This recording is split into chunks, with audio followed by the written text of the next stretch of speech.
பொங்கல் எங்கப்பா? அதுக்கு பதிலே சொல்ல மாட்டீங்க. சென்னையிலயா? 12ஆம் தேதி மட்டும் தானே சம்மனு. சோ திரும்பி வந்து சென்னையில தான் கொண்டாடுவாரு. 12ஆம் தேதி சாயங்காலம் 6 மணிக்கு 13ஆம் தேதி வரதுக்கு சம்மன் கையில கொடுத்துருவாங்க. நெக்ஸ்ட் 14ஆம் தேதியா? ஆமா, அதனால தான் காணும் பொங்கல் வரைக்கும் போறேன் நான்.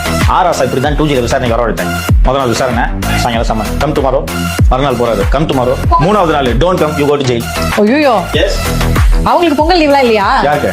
சிபிஐ அதிகாரிகளுக்கு. விஜய் தான் பொங்கலே. ஒரு பேரே வரலாறு அழிச்சாலும்